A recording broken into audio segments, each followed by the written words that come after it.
നമുക്ക് turbo theatre കുലിക്കോ ഇപ്പൊ കുലിക്കല് ട്രെൻഡാണല്ലോ.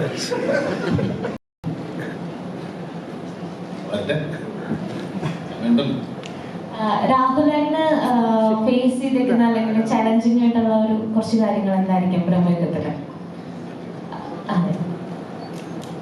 Face ചെയ്ത എനിക്കൊരു പേടിയായിരുന്നു മമ്മൂക്കടൊപ്പം ആദ്യം ആക്ഷൻ കട്ടെന്നൊക്കെ പറയാം.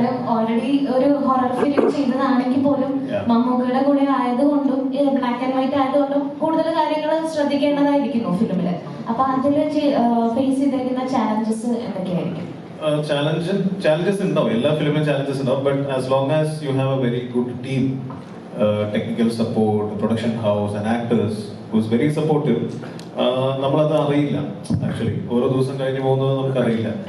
എല്ലാ ദിവസവും നെക്സ്റ്റ് ഡേ എന്താണ് ഷോട്ട് എടുക്കാനുള്ളതെന്നുള്ള എക്സൈറ്റ്മെന്റിലാണ് ഞാനിങ്ങനെ രാത്രി ഓരോ ദിവസവും ഇരിക്കാറില്ല. അപ്പോൾ നാളെ നമുക്ക് ഇത് ചെയ്യും, ഈ സീൻ ചെയ്യും എന്നുള്ള സെയിം വിത്ത് എവരിബഡി. ഞങ്ങൾ എല്ലാവരും എക്സൈറ്റ്മെന്റിലാണ് ചെയ്തിട്ടുള്ളത്. So the whole process is challenging.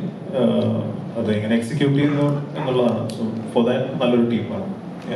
ഇതേമാതിരി sound plays a very good രീതിയാണ് സൗണ്ട് ചെയ്തിട്ടുള്ളത്. ഈ ഇത്തരം സിനിമകൾക്ക് sound it plays a very important role. And supporting cast like മണികണ്ഠനുണ്ട്, he's done a very good. My editor Shafeeq is done an amazing job. And ഇതിൽ പാട്ട് എഴുതിയിരിക്കുന്നത് മൈ 2 ADs ആണ്. പൂമണി മാളിക എന്ന് പറഞ്ഞ പാട്ട് അമ്മു മറിയ അലക്സ് എന്ന് പറഞ്ഞ പെൺകുട്ടി എഴുതിയിരിക്കുന്നത്. ആൻഡ് നമ്മുടെ എല്ലാവരുടെയും ഫേവറേറ്റ് ആയ ഗിരീഷ് പുത്തഞ്ചേരി സാറിന്റെ മകൻ ദിന്നാർ പുത്തഞ്ചേരിയാണ് 3 പാട്ട് എഴുതിയിരിക്കുന്നത്. So it's a very collective എഫേർട്ടാണ്. സോ അങ്ങനെയാണ് ഒരു പ്രൊജക്ട് അതിന് സ്ട്രെങ്ത് വരുന്നത്.